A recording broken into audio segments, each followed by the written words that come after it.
You all right, babe? The door was locked in the room. Yeah. And... Okay, can you sit right here for me? These are the two daughters of 28-year-old Ashley Fish. In just a few seconds, they're going to lead the officer to their mother's lifeless body inside the bathroom. Eggs were burning and she's in there.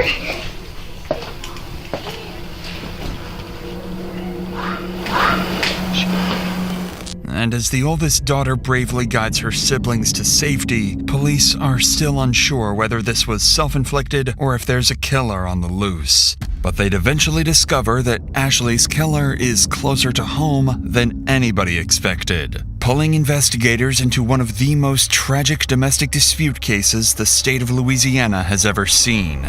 Is she alive? No, she's not. They're young? Yeah, he done a number on her, that's for sure. I wanted him to leave. Get out there. Leave the girls alone. I said I'd just shoot you. I don't even know. We've created a GoFundMe for these children, starting with a $10,000 donation of our own. If you'd like to help, more details are in the description. On a quiet April evening in the small city of DeRidder, Louisiana, police receive a terrifying 911 call. But what would shock the dispatcher is the eerie calmness of the caller. 911, where's your emergency? Hi, I need to report a crime. Okay, what's the address? 265 Northridge Drive, in DeRidder, Louisiana. Stay on the line while I get through to please hold with us. Thank you. At this moment, the caller hangs up, leaving officers worried he might be in immediate danger. Officer Josh Stanford rushes to the reported address, unaware that he's only moments away from discovering a scene more disturbing than he could ever imagine.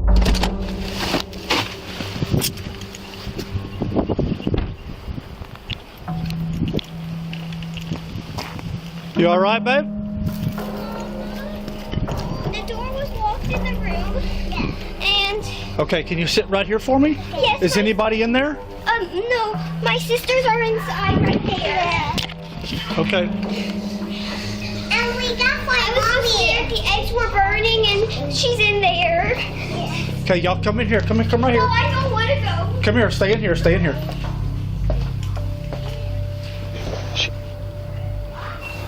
254 City. The woman has a single bullet wound to the right side of her head and appears to have been dead for some time. Yet the male caller is nowhere to be found. But then the officer remembers there are still 4 young girls nearby who have just lost their mother. Come here. Come here. We're all alone. Come help me. Come help me. Do you know these children? Yes, they're our neighbors. Okay. Yeah, like Maddie. You got parents here? Yes. Huh? Can you take them to a secure place for me? Was there anybody else here, baby? I don't think so. I don't know. In an unimaginable act of courage, the eldest daughter guides her younger siblings to safety, leading them to the neighbor's house. The neighbor bravely takes in the 4 traumatized children, who would later turn out to be instrumental to the investigation. Officers head back inside to try to locate the caller, completely unaware that he's the one who pulled the trigger. Is there one victim or 2? I'm at Northridge. City, do I have one victim or 2? So we need to clear the rest of the house. I'm under the impression there was a male here too. Okay. So there was clear the rest of the house. City police! Hey, city police! Go right. Police department! Quick! See, when Gladys was on the phone with him, I was under the impression there was a male subject that had been shot. Look out in the backyard. Check the backyard. What's that, a smell? The eggs were burning. Oh, they cook? Oh, okay. Where's she at? She's in that bathroom in there. Oh, hell. Everything else clear? Everything else is clear.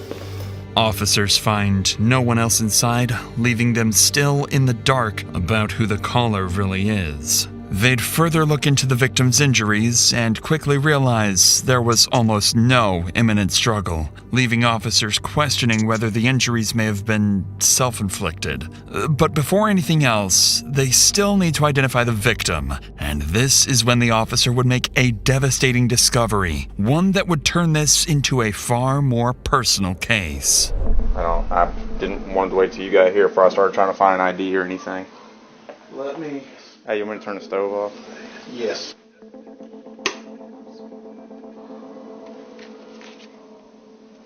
Ashley Fish. Nobody else. You said kids were in the house, or another kid? They're across the street. Okay. Ashley Fish. I'm assuming young based off of what I'm seeing here. I went to school with her. Did you? Yeah. So she's from East Beauregard? Yeah. And moved away. She any kin to Josh Fish? No, I don't think so. She's your age though, or? Yeah. We graduated together, so we're about the same.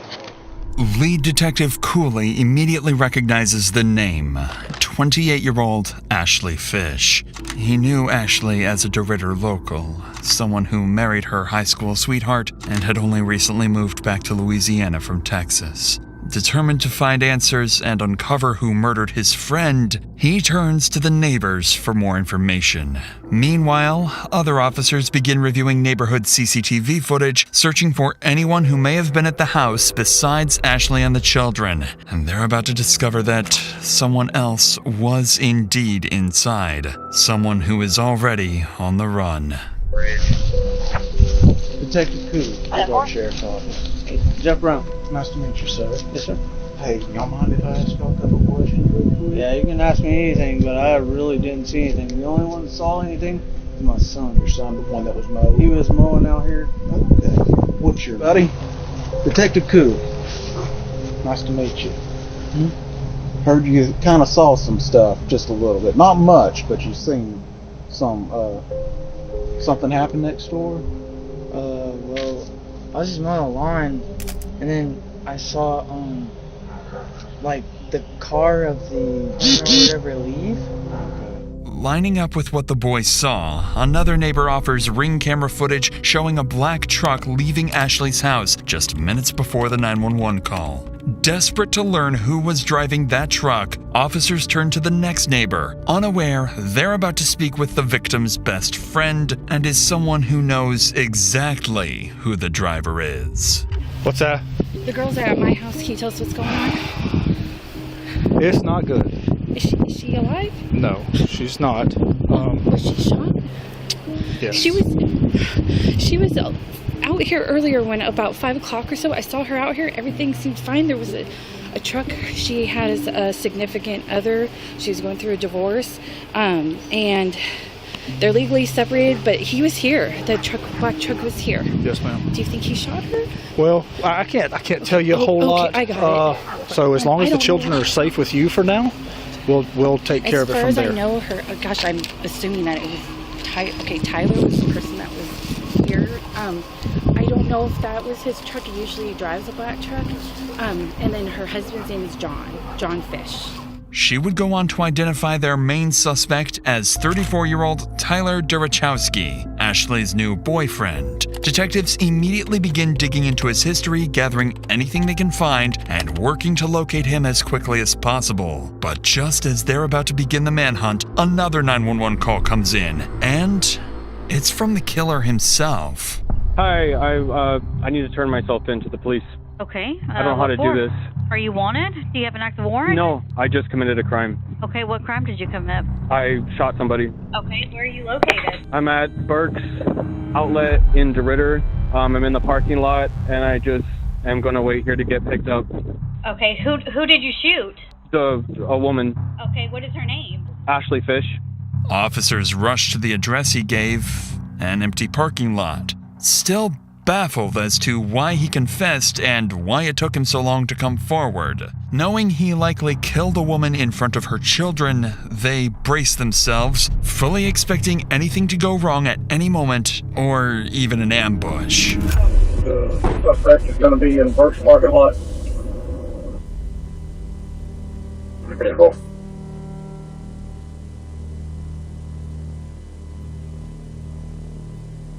Okay, so the easiest way to do this is sit down on your butt and just turn your legs in, okay? Understood. I'm good if y'all want to go assist. Are you out with that subject at first? Can I disconnect? With the main suspect arrested, officers have no idea the investigation is moments away from taking another unexpected turn.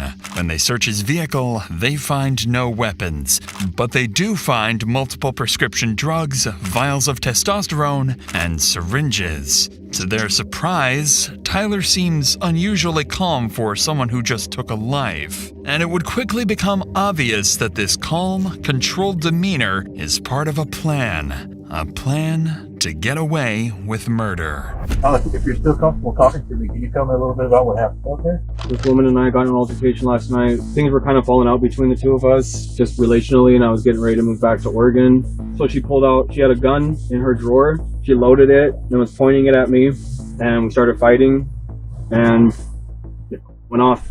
Tyler insists he shot Ashley in self-defense after she pulled the pistol on him, immediately complicating the investigation. Once he's brought into the station, officers relay this information to the team at the scene, who would begin searching for anything that might support his claim. And unexpectedly, they do find one piece of evidence in Tyler's favor: the murder weapon itself. Here's what I've got right now. I know you got a lot of information coming in. Cameron has got the suspect, Tyler Grabowski, over at Park Terrace. He gave himself up without any problems. And he told y'all that he did it. Yeah. You see the hair in it. I've called in the serial number. It's going to be a Smith & Wesson. She's been here for a minute? If I had to guess, I mean, 'cause she's still having some coming out of the wound. She's still pretty warm. And if I had to guess, I'd say it's been between 45 minutes and an hour and 20. Well, that sitting right there? Yes. Alright, so once they run the script, we'll be back out and we'll get a search warrant. Is that 40 caliber?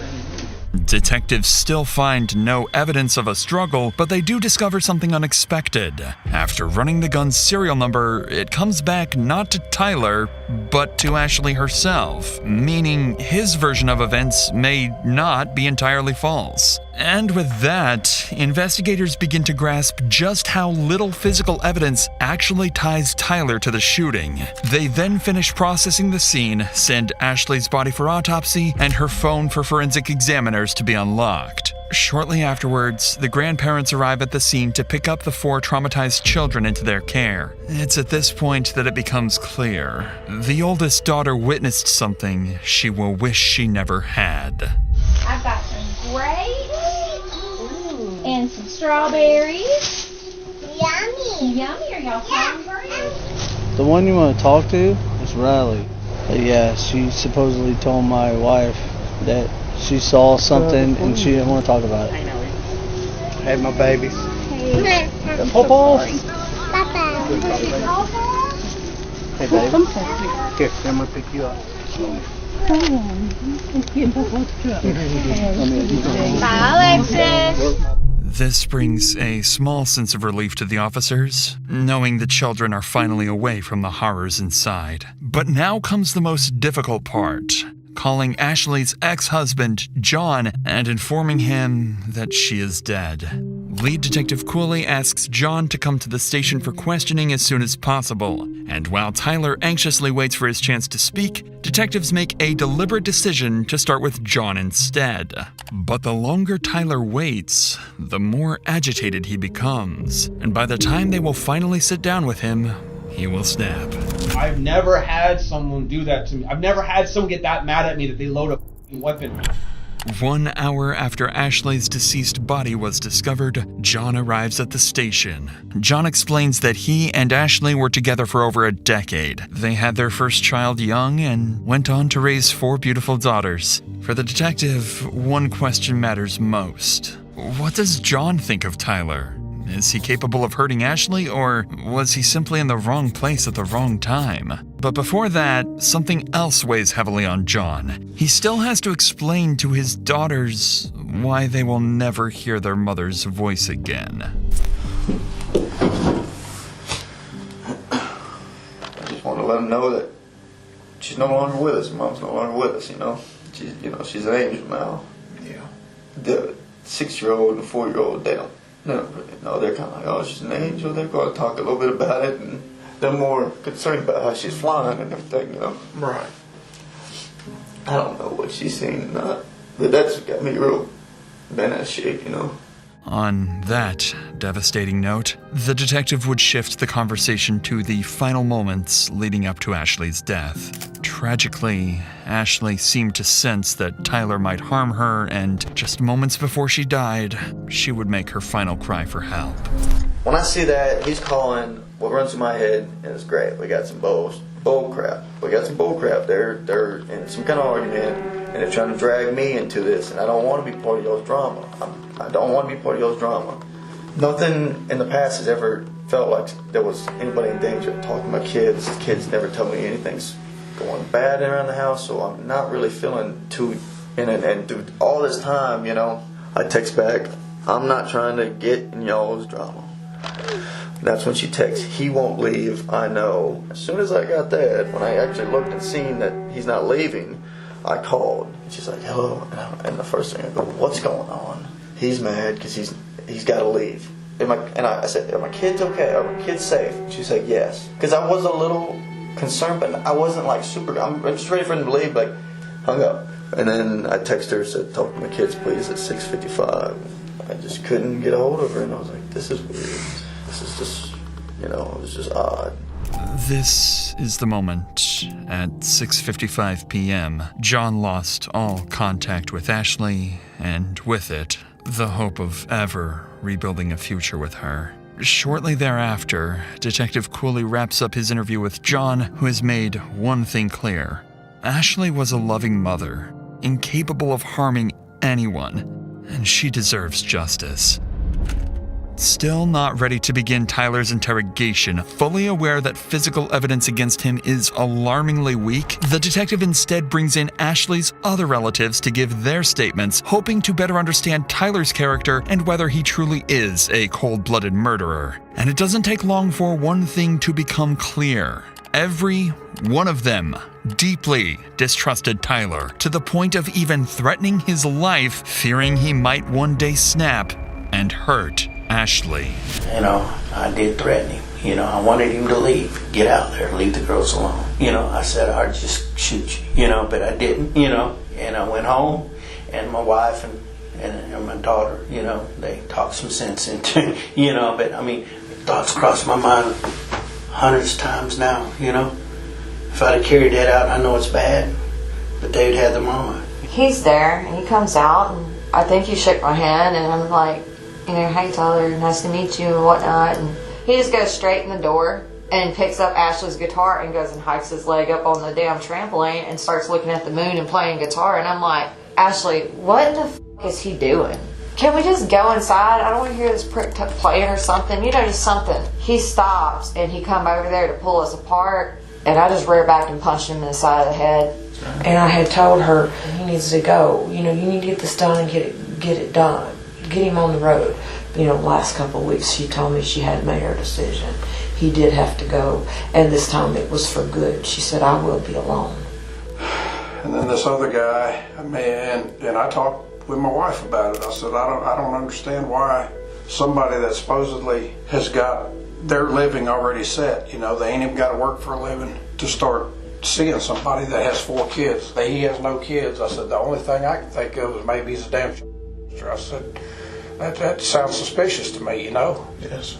It quickly becomes clear to the detective that Ashley's relatives all wish she had stayed with John instead of Tyler, a walking red flag fully capable of snapping at any moment. But everything else investigators have is still circumstantial. Still, there's hope. Police did find some concerning items in his car. Multiple anabolic drugs known to affect mood, judgment, and irritability. However, even with these findings, detectives are grasping at straws. Yet, with time slipping away, Detective Cooley knows he can't wait any longer. It's time to come face to face with their killer, who, by this point, has been waiting for hours, growing increasingly impatient to speak. With the right lawyer, he has a real chance to walk free. Without one, a single wrong word could now cost him his freedom for life. And for Detective Cooley, this isn't just another case. Ashley was his friend, someone he had known for years. Now he has to sit across from the man who has already confessed to killing her. Okay, if I record, it's just help me keep everything in track. So my biggest thing is I want to know who you are, because that's very important. We need to know who Ashley is. That's very important. It's not just the events of what happened tonight. It's the whole totality of the history with you guys, because that's going to help best explain everything that led up to where we're at. I'm gonna tell you that you remember the saying, "The truth will set you free." The truth will set you free in here. It's up to you. I can't make you. I would love to know. We would all love to know, just for the sake of you, and for the sake of Ashley, obviously. I mean, I feel like giving a statement just because I'm here. I don't know how long I wait for a lawyer to get here or whatever, but I just wanted to talk about what happened, tonight. So I don't know if that's, I think it's important, Okay. because right now we've got, obviously, I think I need to tell what happened. I left about 6 p.m., a little around 6 p.m. I'm not even quite sure when it was when I called the actual police department, or called 911. What I had left it as, there were 4 children in the house and a woman. From the outset, detectives suspect Tyler has a plan, and that turning himself in may have been his first step in trying to appear more innocent. And as the interrogation unfolds, that plan becomes crystal clear. Everything that happened that night was, according to him, Ashley's fault. The woman and I had an altercation with a loaded weapon, and she had a bullet in her head. Never initiated violent contact on her like that. I'm not the one that pulled the gun. I don't have the gun. I don't want the gun. I don't want to in disputes with a gun. No intention to shoot Ashley. No. I've never had. I don't want to take a mother away from her 4 kids. That's not my thing. I close the door. I lock that bedroom door to the bedroom so the kids don't go in there. I had emptied out the gun. It was empty, and I left it there, and I went out. I didn't know what the fuck to do. I'm sorry. I wasn't perfect. The kids were there. There's a 9-year-old there that's really responsible and was watching the kids. The neighbors were outside across the street, or I had seen neighbors outside at one point across the street. I felt like I just needed to go and be like, this just happened. So I drove to the parking lot down the street and just called 911. In Tyler's own words, the shooting was merely an altercation. But what stands out even more is how he refers to Ashley only as a woman, never as his partner or ex. Up until this point, Tyler has not shown any emotion when talking about Ashley, but detectives can sense something beneath the surface. Tyler avoids eye contact. He rambles, fidgets, and appears restless, almost like he's on the verge of a breakdown. And the moment detectives ask about Ashley's children, Tyler would finally crack. And she's got how many kids? 4 kids. 4. That's what yes. I was told. Yes. Okay. Do you know their names and ages? Yes. Yeah. Emma's 2. Josie's 4. Lexi is 6, and Riley is 9. Okay. Were they all at the house tonight? Yes. Okay.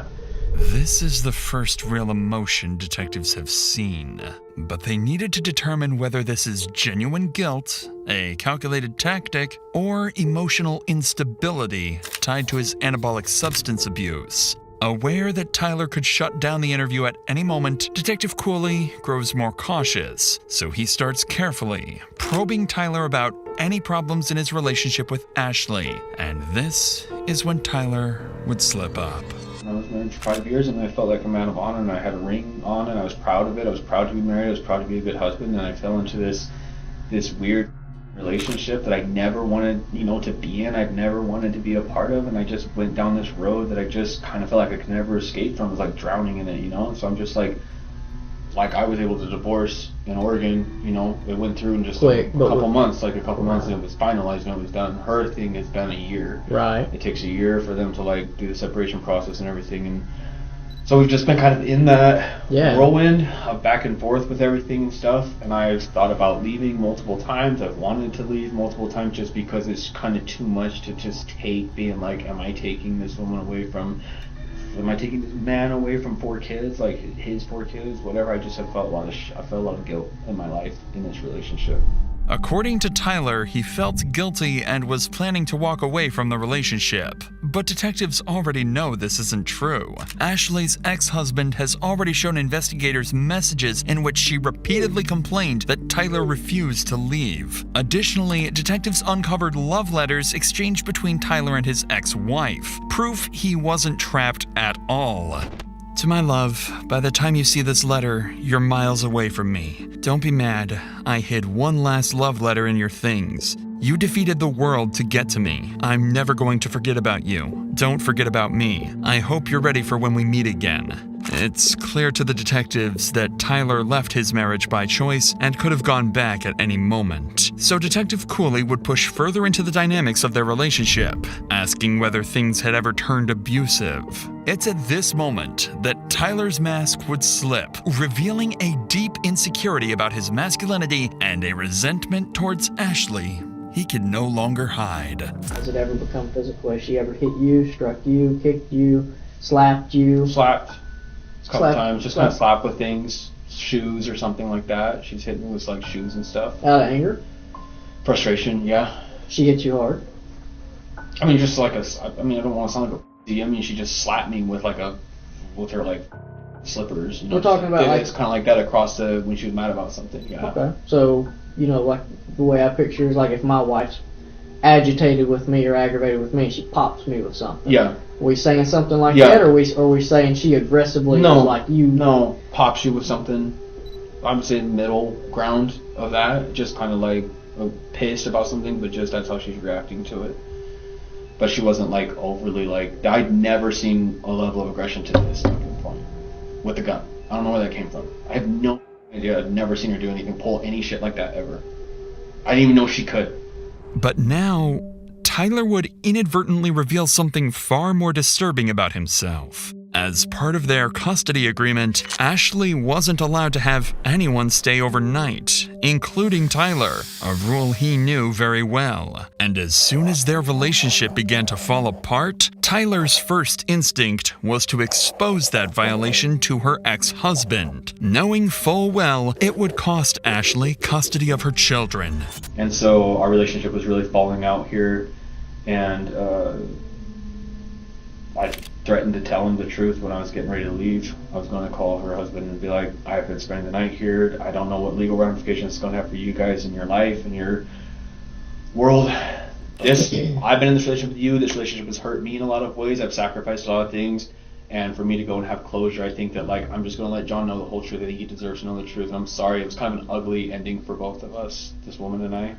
Tyler has just shown how quickly he can retaliate and how easily he could justify harming Ashley whenever he felt the need to do so. But according to Tyler, what happened next wasn't just another argument. He claims Ashley suddenly escalated the situation to a deadly level by pulling a gun on him.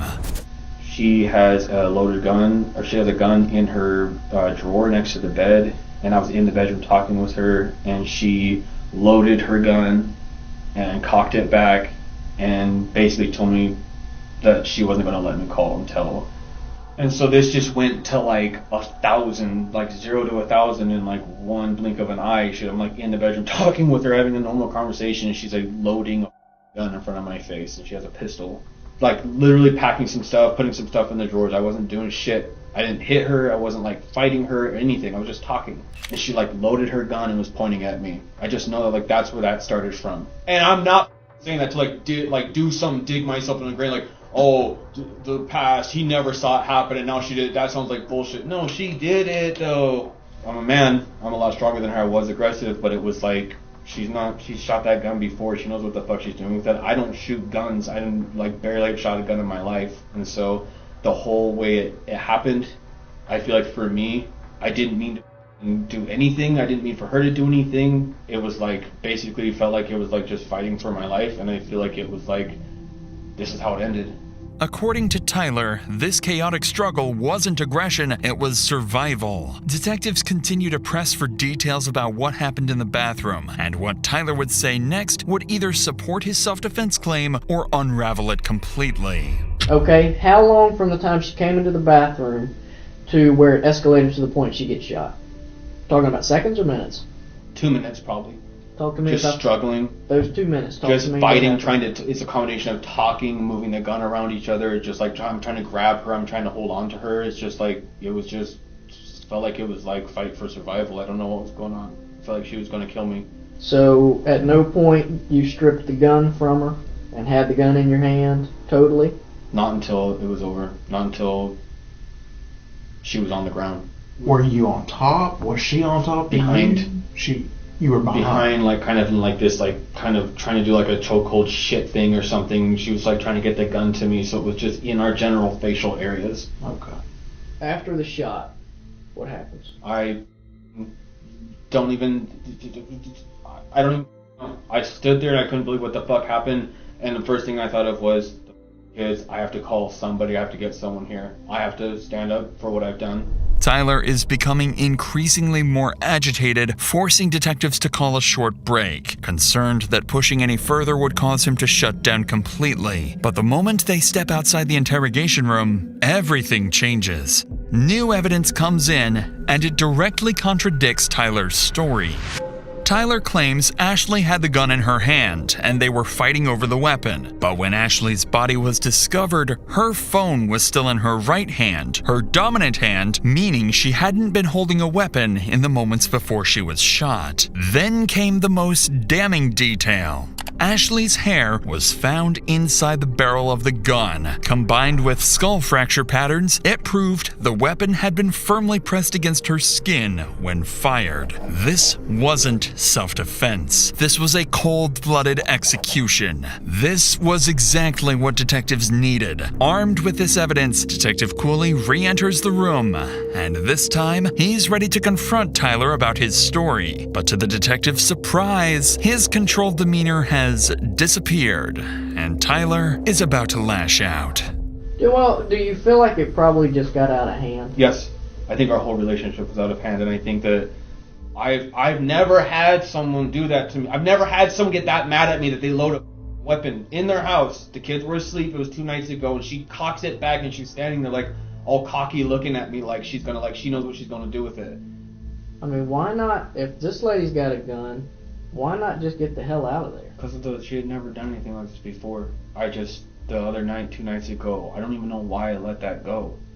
I should have left the house. I guess, is it fair to like say I was afraid for my life though? Yes. Like, is that fair to say that? I mean, I feel like the cop out there was like, you're a big dude, and I feel like it's not fair if it's like, you look like you can handle yourself, you could have just like punched her in the face or like kicked her or something or like done something, and I'm like, I don't know, man. One bullet goes off and you're fucked. Yeah. So I just felt like it was like, for me, it's not about that. That's right. It's about it was a fight for literally like, I don't know what the fuck she's gonna do. She threatened me the night, so now I'm just like, I don't even know. It just feels like it was an accident. I didn't try to murder anybody. I didn't try to kill anyone. I don't know how, I don't know what the happened. I don't know. I worked in the medical field and I know that it's not good. I know that.